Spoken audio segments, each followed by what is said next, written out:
Okay. Oopsie. Didn't realize where we were at.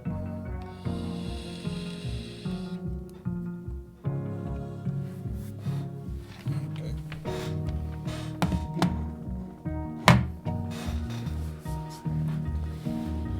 Oh.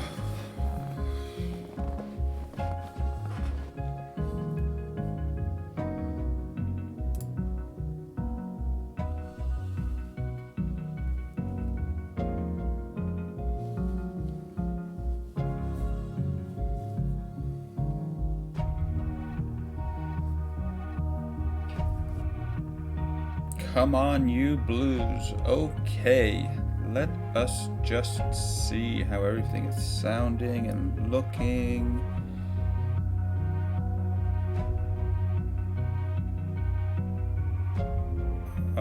Yeah.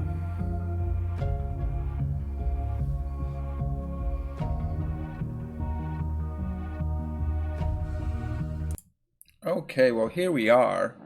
This screen is up. I'm not really too sure why. Hold on, I gotta look at some stuff. Sorry about the clicking, but sorry, I shouldn't be doing this live. But I'm just getting a weird message on YouTube, and no, everything looks good. Okay, welcome in. Whoa. Close that down. Okay, so here we are. I am back, the Mr. Archer, on the Mr. Archer channel.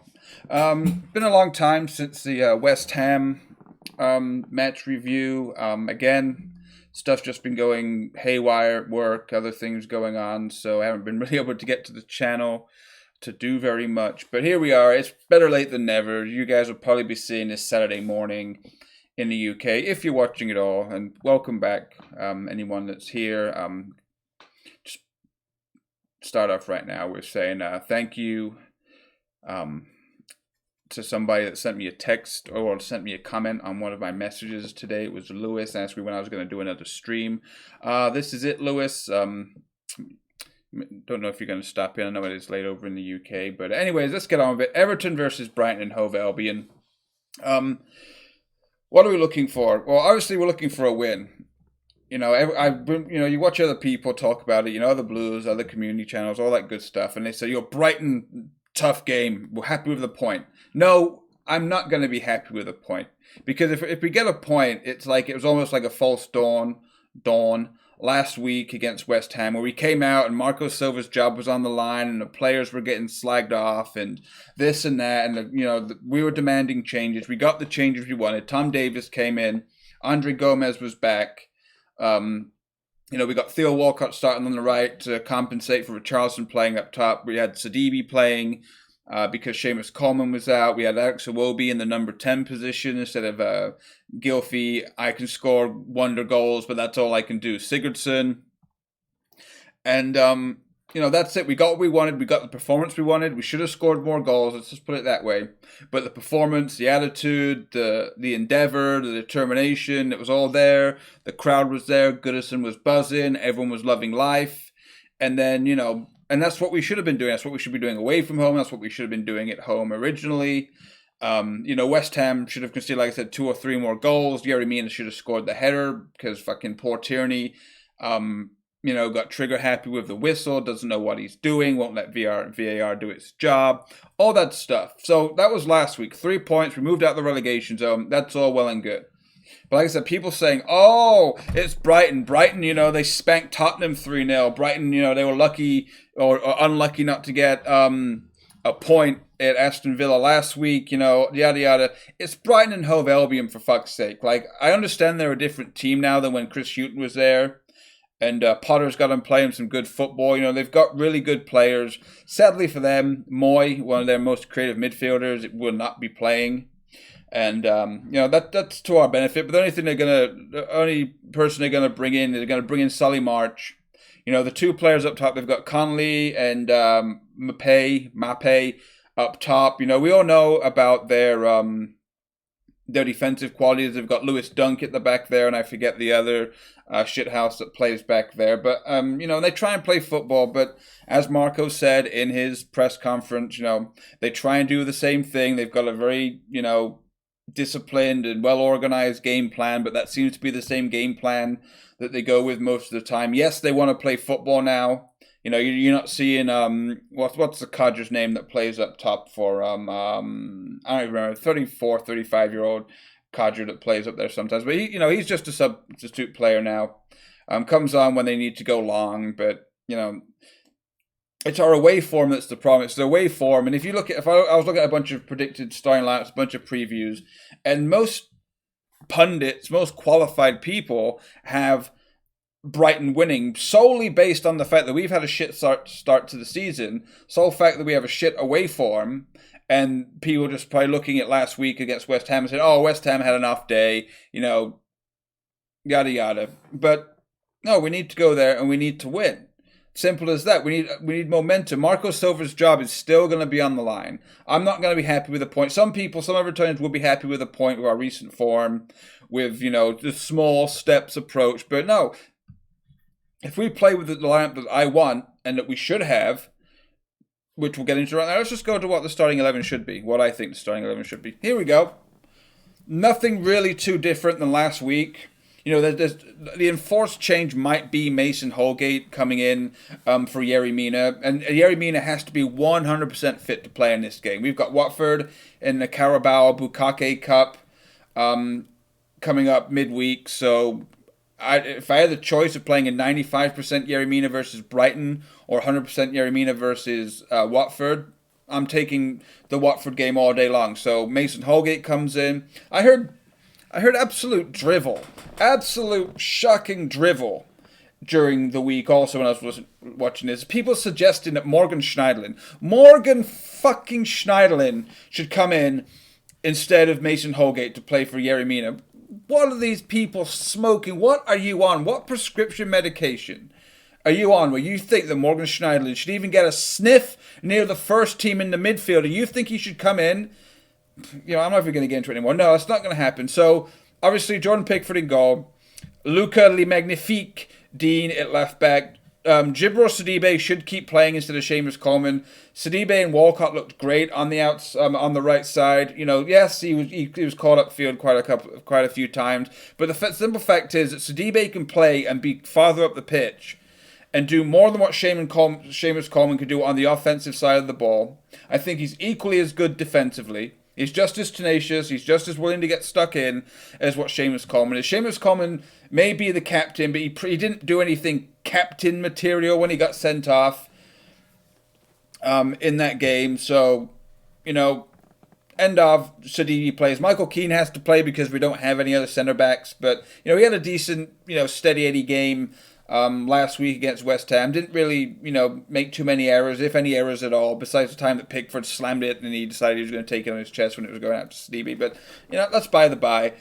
But the thing about what we did last week and what allows Sidibe to play in the team and what allows players to bomb on and Luca Dean to bomb on forward and to hang out with his buddy Bernard further up the pitch is that we have legs in the midfield. With Gomez, with Davis, with Iwobi, if our defensive wingers, i.e. our fullbacks, our fullbacks get caught up the pitch and we lose possession, Davis can get back, Gomez can get back, in a pinch, Iwobi can get back. There's no problem with the legs and the energy in the midfield if the defenders go farther up the pitch. So that's the back line. I don't see why we should change anything. I don't see why Dell should come back into the team. I don't see why Schneiderlin should come back into the team over Gomez, over Davis, over Iwobi. I thought all three of those midfielders had a fantastic game against West Ham. And Iwobi offers us so much more than Gylfi Sigurdsson. Yes, Gylfi Sigurdsson again. Oh, Siggy lovers, or Siggy haters, where are you now?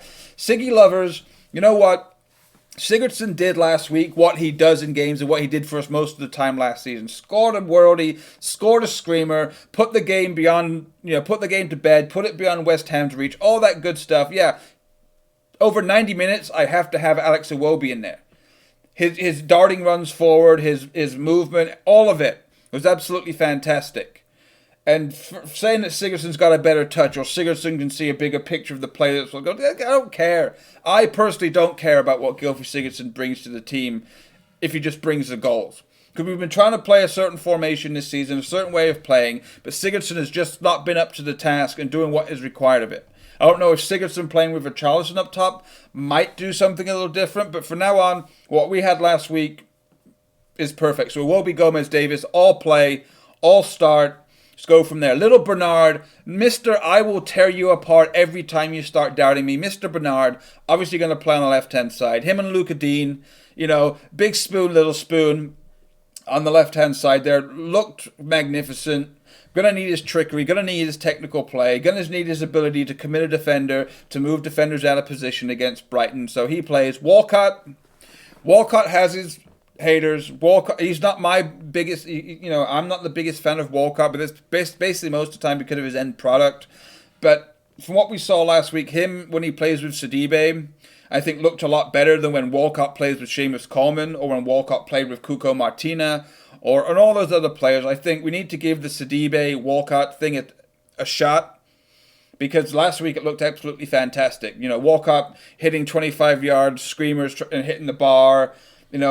Played the ball in for Bernard, got the assist on that goal. So if Richarlison's going to play up top, Walcott should start on the right because he didn't do anything to get kicked out of the team. And it's a winning team, like I just said. Richarlison, if he plays up top, like I said, this is the formation. The only thing I could see possibly happening, like most people have probably said already, bringing in Moise Kean. And, I don't think this would be a game for Dom. You look at those two centre-backs for Brighton and Hove Albion, Lewis Dunk and his buddy back there. They're probably going to manhandle Dominic Calvert-Lewin. Yes, he has the physical attributes. Yes, he has the physical strength. He could bring the ball down. He could allow us to play the long ball. But I think Richarlison does that a little bit less well than what Dominic Calvert-Lewin does. But I think Richarlison offers so much more by coming out and switching with Walcott, coming out, switching with Bernard, letting Iwobi run in behind him, all that good stuff. So if this is the team that's out there, Richarlison and Walcott have to play in those positions. If they want to start Moise Kean and Dominic Calvert-Lewin, I would suggest obviously moving Richarlison out to the right-hand side. But that's what we go with. For me, if Marco's stumbled upon a winning formula here, if he stumbled upon it, or if it's something that he was hesitant to try at any point in time, then, it worked out for him. It went well. Do I have any Mountain Dew in here? A little bit of Mountain Dew. And so that's what we go with. What am I expecting? I'm expecting an Everton victory. If we can come out with the same determination, the same energy, the same passion, the same tactics, or everything we did against West Ham, let's just carry that over, take that to the Amex Arena or Amex Stadium, whatever the hell it's called. Go there to the South Coast, spank them up a little bit, move higher up the table, make people, think that we're actually doing something again, and let's just go from there. Because there should be no excuses. Mason Holgate playing for Yerry Mina is not going to be the reason Everton lose the game if it happens at all tomorrow. Don't forget, tomorrow I will be back for a watch-along. Last weekend, a horrible situation happened.